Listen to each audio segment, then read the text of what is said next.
दोस्तों, पल पल राजस्थान की इस विशेष सीरीज निरालो राजस्थान में आप सभी का हार्दिक स्वागत है। राजस्थान का जो प्रत्येक शहर है वह अपनी एक अलग पहचान लिए हुए है। आप अगर जयपुर जाते हैं तो वहाँ पर आपको पिंक कलर का प्रभाव देखने को मिलता है। आप कभी जोधपुर जाते हैं, वहाँ के पुराने मोहल्लों में जाते हैं तो आप वहाँ देखेंगे कि जोधपुर के अंदर काफ़ी ऐसे मकान हैं जो नीले रंग में रंगे हुए हैं। वो नीले रंग के फ़ोटो आपने कभी गूगल सर्च के दौरान भी देखे होंगे। ये जोधपुर की पहचान बन चुके हैं। पर क्या आपने कभी सोचा है कि ये जो नीले रंग के मकान हैं, ये सारे मकान क्या संयोगवश है? नहीं, इन सब के पीछे कारण है।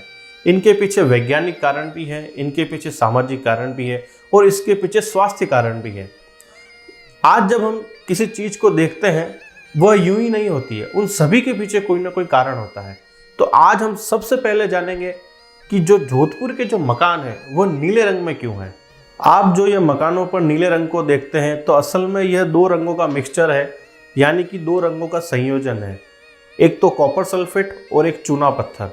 आपने कभी सोचा है कि ये जो मकान है ये इस कलर में क्यों रंगे हुए हैं? इसके पीछे मुख्य 3 कारण माने जाते हैं। इसमें सबसे मुख्य कारण जो माना जाता है वो दीमक माना जाता है। कहते हैं कि जोधपुर में कई प्राचीन इमारतों को पहले के समय में दीमक खत्म कर दिया करते थे। आपके घर में भी जब कभी दीमक होते हैं तो यह भी एक चिंता का विषय है कि कहीं हमारे घर को खोखला ना कर दे। जो ये नीले रंग के मकान होते हैं उनमें दीमक अपना प्रभाव नहीं दिखा पाते हैं, वो दीमकों को फैलने से रोकता है। कई लोगों का कहना है कि नीले रंग के कारण घर में मच्छर भी कम आते हैं। तो यह एक सबसे बड़ा कारण है कि जोधपुर में जो अधिकतर मकान है वो नीले रंग में रंगे गए हैं। तो इस रंग में रंगने से घर में दीमक भी नहीं प्रवेश कर पाते हैं और कीड़े और मच्छर भी इस घर से दूर रहते हैं। तो इससे वहाँ के लोगों का स्वास्थ्य भी सुरक्षित रहता है और उनके घरों की भी रक्षा होती है। तो यह प्रमुख कारण है कि वहाँ की जो वॉल सिटी है, यानी कि वहाँ का जो पुराना शहर है, उन घर में रंगों का कलर नीला है। दूसरा जो कारण है वो है वहाँ का तापमान।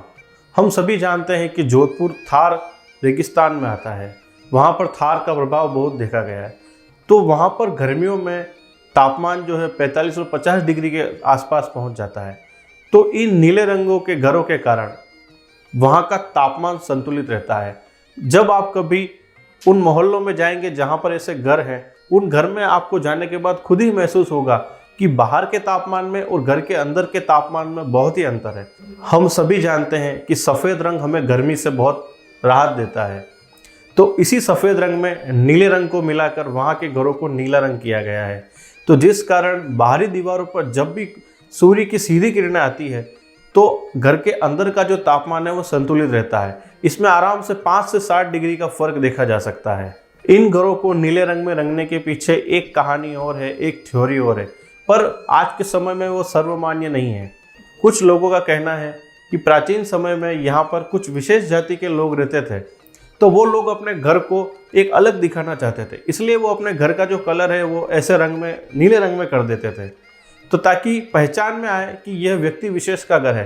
पर आज के समय में जब आप कभी जोधपुर जाएंगे तो वहाँ पर ऐसा कोई बात रही नहीं है।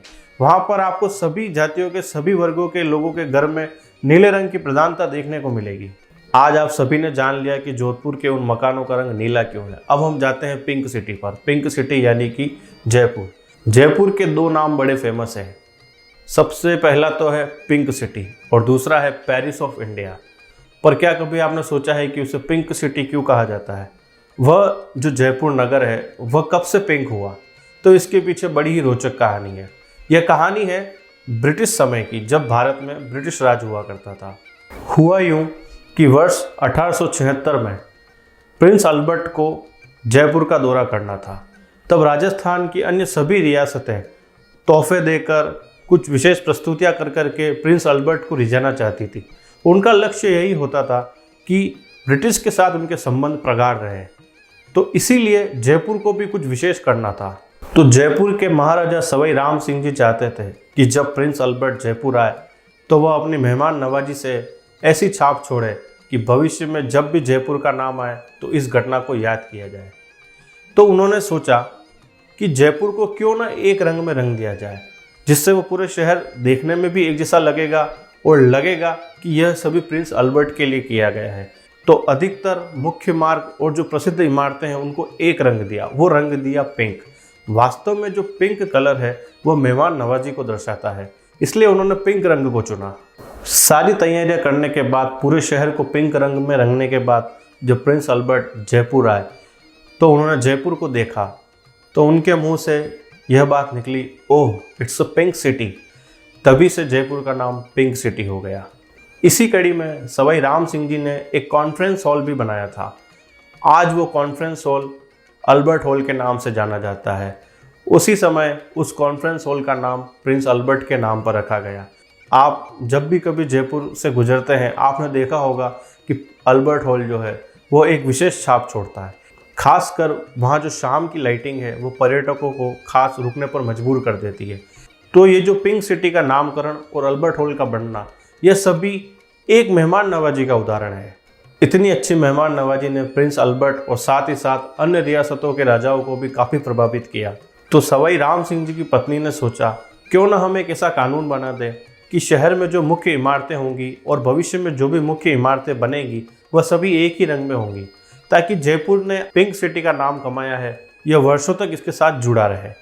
तो आज भी जब हम कभी जयपुर जाते हैं, वहाँ के मुख्य चौराहों पर जाते हैं, शहर की वॉल सिटी के अंदर जाते हैं, तो हम देखते हैं कि वहाँ आज भी सभी के रंग पिंक हैं।